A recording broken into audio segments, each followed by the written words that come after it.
Buenos días a todos. Ministro, ahora yo qué digo. Nunca pensé que fuera a decir esto a un ministro de Educación. Estoy completamente de acuerdo con todo lo que acaba de decir.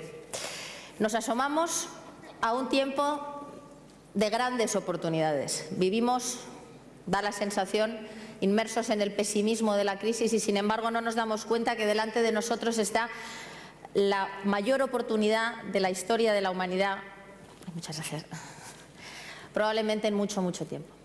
Y es que a lo largo de los próximos 30 años van a salir de la escuela más alumnos que a lo largo de la historia completa de los hombres. Es una oportunidad y es un desafío, y está claro que esto tenemos que hacerlo bien. Por eso, porque la educación es la puerta de entrada a absolutamente todo lo demás, tiene mucho sentido que hoy por la mañana, de Ser Creativo, hablemos de educación. Pero no sé si de revolución y educación, que yo creo que es un término que probablemente ya hemos superado, aunque a muchos todavía les choque. Yo lo que les propongo es que hablemos de una revolución mucho más importante. Yo creo que la revolución más grande de todas ellas. Decía que vivimos inmersos en la crisis sin darnos cuenta de que estamos viviendo un tiempo de grandes revoluciones. Todas ellas corren sobre base tecnológica y yo creo que son tres que convergen en una. Tenemos la revolución social, una revolución social que ha cambiado la jerarquía de cómo nos relacionamos. Tenemos una revolución del conocimiento que ha democratizado el acceso al conocimiento, lo cual hace que la Tierra sea mucho más plana, algo que no estoy segura de si es una buena o una mala noticia para nuestros hijos. Y también tenemos una revolución productiva. Una revolución que nos ha dado unas herramientas que liberan por primera vez la capacidad y el potencial del ser humano. Aun siendo importantes cada una de estas tres revoluciones, todas ellas convergen en una que lo es mucho más, y es la revolución de la mente humana. Por primera vez, la mente humana se expone a la capacidad de desarrollar todo su potencial como nunca había pasado hasta ahora. Sin duda, la tecnología es el gran amplificador del potencial humano. Una tecnología que nos permite hacer ejercicios también de inteligencia colectiva cuando esa tecnología es social. Entramos de esta manera en una nueva era que pone al ser humano y a toda su capacidad en el centro de todos los procesos.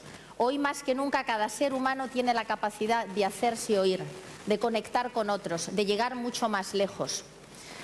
Y uno de los padres de esta nueva era, que precisamente nos abre a tantas y tantas oportunidades, fue Steve Jobs, cuando le pedía a sus ingenieros y a sus diseñadores no que pensaran en un dispositivo para descargar música, o que pensaran en un ordenador, o que pensaran en un teléfono, sino en una bicicleta para la mente. Esas bicicletas que nos han llevado tan y tan lejos. ¿Cuáles son los rasgos de este cambio de era? Decía que todos tienen que ver con el ser humano, con cada persona. Son tres, o cuatro, o muchos, pero me gustaría destacar algunos. En primer lugar, esa globalización, que es la globalización de las personas, que ya no importa dónde hemos nacido ni en qué multinacional trabajamos, sino la capacidad que tenemos cada uno de nosotros para interactuar en un entorno global. Tenemos una capacidad para desarrollar ejercicios muy poderosos de inteligencia colectiva, como decía antes. Tenemos una economía que basa su desarrollo en el talento. El centro de todo ello es el ser humano. Y por encima de todas estas circunstancias, la más importante, el rasgo, la característica más intrínsecamente humana, que es el aprendizaje. El eje paradigmático de nuestro tiempo es el aprendizaje. Hagamos lo que hagamos cada uno de nosotros a lo largo de nuestra vida, nos veremos obligados a aprender, a desaprender y a reaprender una conducta y un conocimiento, porque es lo que necesitamos para adaptarnos a este medio. Por consiguiente, cuando hablamos de un tiempo que es intensivo en conocimiento, en un cambio de era, mucho más conectado, mucho más global, mucho más interactivo, y al mismo tiempo hablamos de un futuro de la raza humana, o lo que es lo mismo, de los jóvenes, como sujetos pasivos, individualistas, apáticos, tendríamos que concluir que la raza humana está en vías de extinción. Caminamos inexorablemente hacia la extinción de la raza humana si todo eso fuera cierto. Y querría decir que la naturaleza no ha hecho los deberes. La buena noticia es que la naturaleza siempre hace los deberes. Y por consiguiente, los jóvenes, o sea, el futuro de la raza humana, muchos estáis aquí hoy, por supuesto que sois diferentes a nosotros. Por fortuna que lo sois, porque no tendréis que hacer el esfuerzo de adaptaros al medio como tenemos que hacerlo nosotros. Vuestro cableado cerebral ya es diferente. Venís de serie con una serie de características que os hacen mucho más sensibles ¿a qué? Al aprendizaje. Y esa es una grandísima responsabilidad que tenemos quienes trabajamos en el mundo de la educación. Vuestros procesos cognitivos no son como los nuestros, porque trabajáis en entornos multitarea, porque trabajáis en red, porque tenéis hábitos de comunicación que son diferentes, claro. Y tenemos que recordar que la educación es un proceso de comunicación en el que profesores y alumnos deben compartir códigos y canales de comunicación. Tenéis hábitos de ocio que son diferentes. No distinguís de la misma manera porque tenemos un entorno mucho más líquido, lo hemos dicho esta mañana, entre los entornos de trabajo y los entornos de entretenimiento y de aprendizaje. Nuestra sociedad es completamente diferente y vosotros tenéis esas características que particularmente os preparan mejor. Así es que nos encontramos en un contexto en el que lo más importante, sin duda, es el aprendizaje, con unos sujetos de aprendizaje a los que hemos llamado durante mucho tiempo nativos digitales, pero yo creo que, o yo prefiero utilizar otro término de Mark Prensky también, el de el Homo sapiens digital, que podéis ser vosotros, pero también somos nosotros los que somos un poco más mayores y somos capaces de combinar las habilidades de razonamiento del cerebro con esa capacidad de almacenamiento y de procesamiento de la información que tienen los dispositivos digitales y avanzar en ese concepto de la sabiduría digital, que es la que nos permite evolucionar en esta nueva etapa del hombre. Pues bien, si tenemos un contexto que es el adecuado, si tenemos esas características ideales en nuestros alumnos, si vosotros sois esa generación a la que se le ha dado el máximo potencial de desarrollo, nosotros, vuestros padres, vuestros educadores, somos la primera generación a la que se le han dado todas las herramientas para ser capaces de por fin ofreceros un sistema educativo, un modelo de aprendizaje que sea significativo, que sea relevante, que sea motivador, que conecte con vuestras necesidades, que conecte con vuestra vida real, que rompa esa disfunción entre lo que pasa en la escuela, que a veces es un túnel del tiempo, y vuestras vidas fuera. Porque sois únicos y no tiene sentido que busquemos soluciones de continuidad entre vuestros dos mundos. En este contexto, yo creo que la educación tiene que hacerse una serie de preguntas, pero preguntas que no son las habituales, no son las que a lo mejor nos venimos haciendo desde hace muchos años. Tenemos que pensar si aprendéis más fuera o dentro de las aulas, si traéis lo mejor de vosotros mismos a cada una de las aulas. ¿Cómo podemos enseñar nosotros los educadores cuando el aprendizaje ya está en todas partes? Lo hemos dicho, es absolutamente transversal a todas nuestras actuaciones. ¿Por qué el sistema educativo no está participando de la gran revolución de la mente humana, la gran revolución del conocimiento, que es la revolución del aprendizaje? Y concluiremos, sin duda, que el sistema educativo está amenazado. Está amenazado y se presenta o se presta ya a un momento de gran disrupción. Tenemos, y sobre esto hemos elaborado muchísimo, un modelo industrial que está agotado. Lo decimos una y otra vez y es cierto, es un modelo que responde a unas necesidades industriales, cuando había que producir trabajadores que funcionaran en las industrias, en las fábricas, que no son precisamente el entorno de trabajo hacia el que vosotros, los jóvenes, os vais a dirigir. Es un modelo estandarizado de 9 a 10, de 10 a 11, el colegio fábrica, el capataz, la prueba final estandarizada, igual para todos. Os agrupamos, como diría Robinson, por fecha de manufactura. A ver, ¿de qué curso sois los de cuarto de secundaria o de qué año sois los de cuarto de secundaria? ¿De qué curso? El 95, ¿no? Bueno, o el 97, así todo. Así todo. Está agotado el modelo. Tenemos unos resultados que no son buenos, pero unos resultados que una y otra vez nos hablan del fracaso escolar del alumno, por una única razón, porque el alumno es el único agente del sistema que estamos evaluando.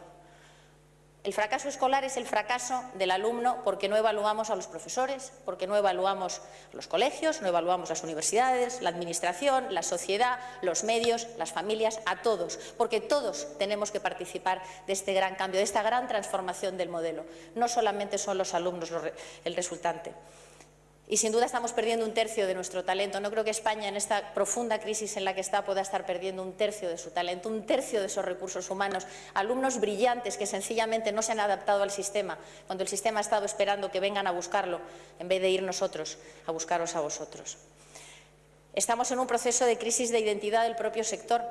El acceso al conocimiento se ha desintermediado y, por consiguiente, ahora, ¿cuál puede ser la identidad, el rol que tiene que jugar la educación en este momento? ¿Un rol asistencial o de certificación del conocimiento, probablemente ni siquiera ese ahora ya sea una opción.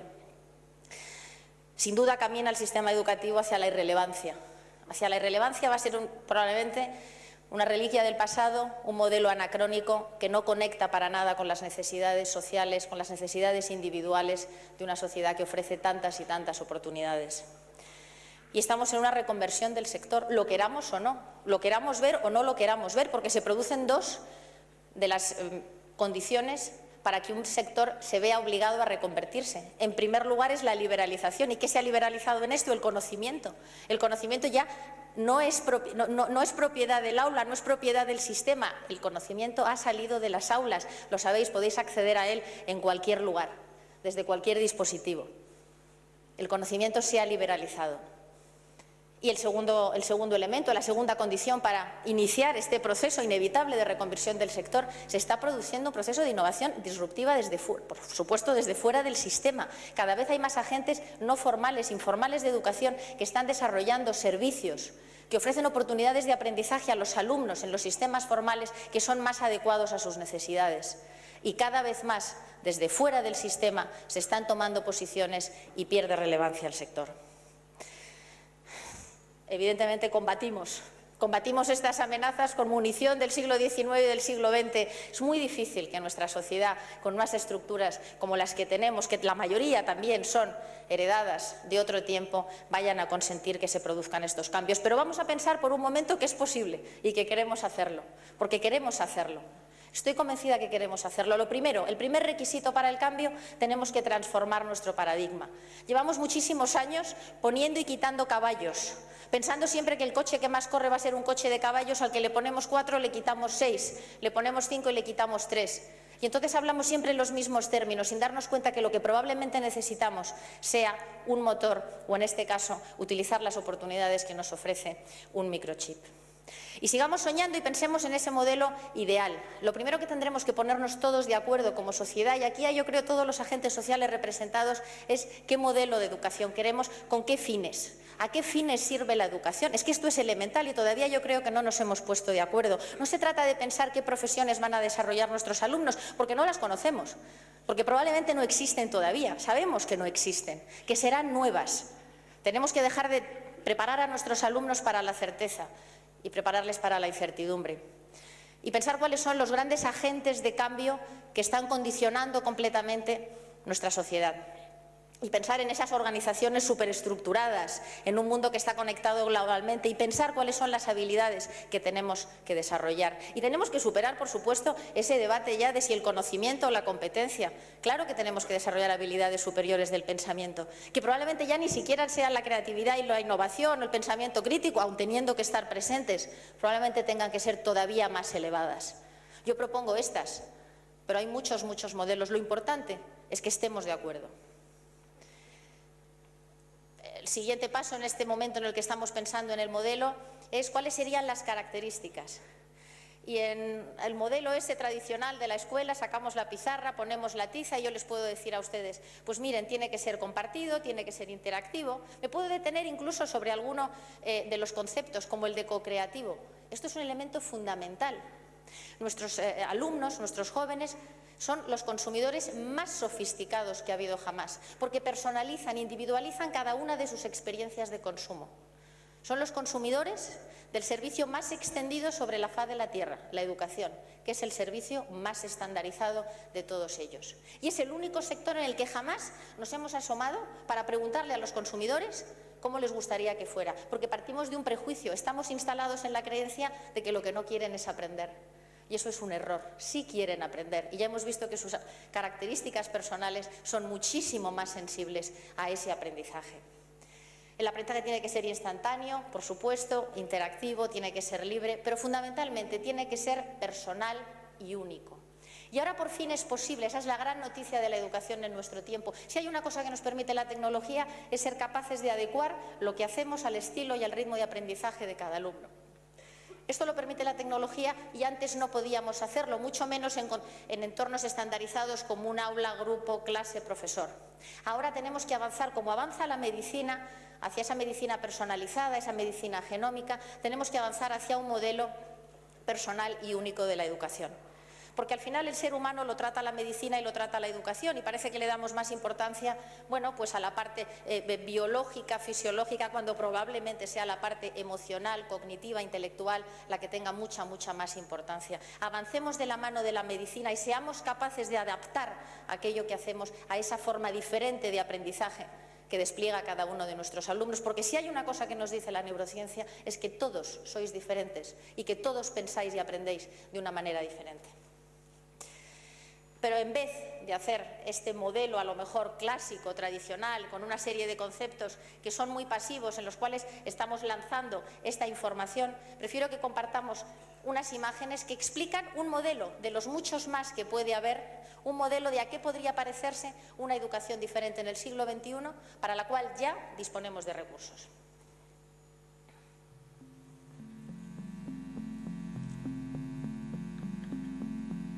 A few years ago, a professor taught a climate change course reaching about 100 students per semester. One day he thought, if I could upload this course online, then not only would my 100 students have access to it, but others as well. So he did. And this is what happened. Anna sent the course's content across the country to Alex, who was studying climate change. Alex found it so interesting that he forwarded a copy to his friend Lulu in Africa. Lulu was developing peer-to-peer courses with Philip, so they remixed the content with other resources and created a new course about the impacts of climate change in Africa. Alan, a participant in the course, shared the content with Gabby, who was studying environmental policy in Latin America. Gabby brought the content to her class, and together they translated it into Spanish. After that, Gabby's professor shared it with his other classes. Myra, another student, shared the content with her father, who passed it on to his colleagues. Gabby's professor also forwarded the content to David, a colleague in the UK who was researching climate change. He updated some of the data, adapted it to his study, and published an article in an open journal. Researchers from all over the world were able to read the article. David sent the updated content back to the original professor. By then, his course had reached so many more people than his 100 students. Years later, many schools had begun to follow the example and opened access to their content. Governments began promoting the use of open textbooks, and students began saving money on books. Other innovative universities began to open access to entire courses, making them available to participants from all around the world. These are open educational resources, teaching, learning, research resources that can be reused, redistributed, remixed, and revised.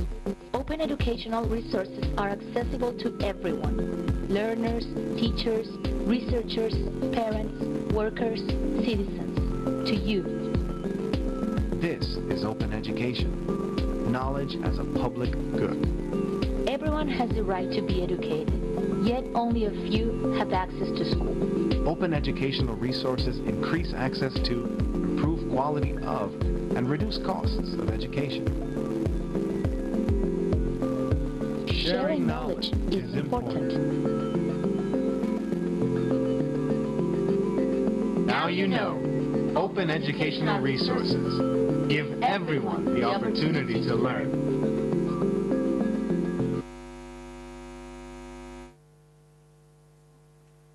Sí, es un modelo, sin duda compartir el conocimiento es importante porque eso es lo que produce el aprendizaje. ¿Están o no presentes esa serie de conceptos para interactuar, de conocimiento compartido, de llegar más lejos, un conocimiento que es global, que hemos dicho que es libre, que es ubicuo? Están ahí y es posible. Y es uno de tantos y tantos modelos que podríamos emplear hoy ya en las aulas para que ese aprendizaje que les ofrecemos a ellos sea relevante, sea real. Y tenemos todos los recursos posibles, recursos de todo tipo, ese no es el problema, porque además este cambio de paradigma no necesariamente va a ser más caro, muy al contrario, podemos ser mucho más eficientes si somos capaces de hacer las combinaciones adecuadas, buscando esa singularización y esa personalización del proceso en cada uno de los alumnos. Y cuando hablamos de recursos, no se trata de buscar la automatización del proceso, que es lo que hemos hecho hasta ahora. Lo que hemos utilizado la tecnología ha sido para suplementar lo que hacíamos antes, no para transformarlo, y la tecnología puede transformarlo. Poner una pizarra interactiva no supone transformar el modelo, supone suplementarlo, prolongar su existencia, no es ni mucho menos el ideal. Introducir un ordenador en un espacio que no está preparado para asumir esa nueva herramienta es como ponerle a ese coche de caballos que veíamos antes, pues no sé, un volante de coche de Fórmula 1. No va a funcionar mejor, probablemente lo haga mucho peor. La tecnología molesta cuando el espacio no está preparado para aceptarla. Y disponemos de recursos de todo tipo y no todos son iguales. Tenemos recursos que nos ayudan a enriquecer el aprendizaje, otros que nos ofrecen servicios de enseñanza fuera de las aulas que están produciendo esa innovación disruptiva que ya está ahí. Servicios que ofrecen, o oportunidades de aprendizaje que ofrecen la combinación de entornos lúdicos, porque los niños aprenden jugando, es una poderosísima forma de investigación.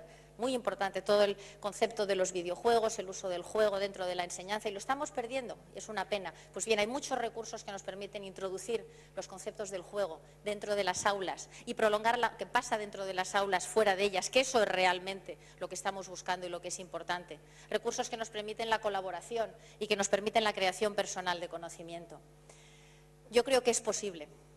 Ahora tenemos, como decía, el contexto, la sociedad ha avanzado en esta dirección, tenemos a los jóvenes, tenemos las herramientas, tenemos los recursos. Yo creo que tenemos también la voluntad para poder hacerlo. Pensemos por un momento en esta experiencia de aprendizaje que estamos compartiendo todos.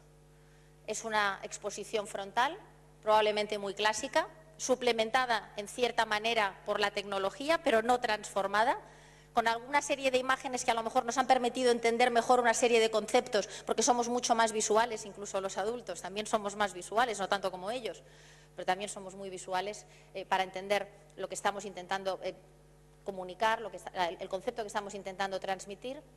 Pero también tiene una serie de conceptos que son diferentes. Estamos en un entorno probablemente mucho más lúdico, estamos en un circo, hay un concepto en este sentido más innovador, más de entretenimiento. Y luego, ¿qué está pasando? Cada uno de ustedes están haciendo probablemente personal este conocimiento y estas ideas. Las están compartiendo a través de su Twitter o estarán colgando sus ideas en sus blogs o a través de Facebook. Están utilizando sus redes probablemente, tal vez están tomando notas de algunas de las cosas que se han dicho hoy o se dijeron ayer. Tal vez estén consultando por Internet algunas de las ideas, también de los conceptos. ¿Y saben por qué están pudiendo hacer todo esto? Porque hoy han tenido la suerte de que les hemos dejado venir a clase con un teléfono. Yo creo que la manera para darle al alumno esa capacidad de conectar su vida real y su vida en la escuela pasa por estar a su encuentro, para ir a buscarlos donde están, para emplear sus códigos y sus canales de comunicación. Finalmente, para que todo esto sea posible, hace falta una cosa, que en este proceso estemos todos los agentes sociales. Le pedimos una y otra vez a los jóvenes que se esfuercen, y es necesario, el aprendizaje exige esfuerzo, no es algo que nadie vaya a hacer por nosotros. Tenemos que esforzarnos, pero tenemos que esforzarnos todos. Y aprender significa modificar la conducta. Tenemos que ser una sociedad, no solo que eduque, una sociedad que aprenda. Y por encima de todos los agentes, por supuesto, y no lo he dicho, lo he querido dejar para el final, no se me ha olvidado el rol del profesor. Es la clave, es la llave. Tenemos que avanzar en esa dignificación de la función docente.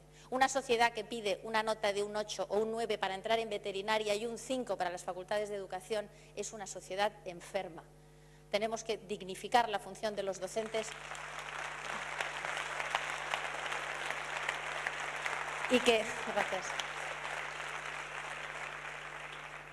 que los docentes todos también hagamos el esfuerzo de esa profesionalización.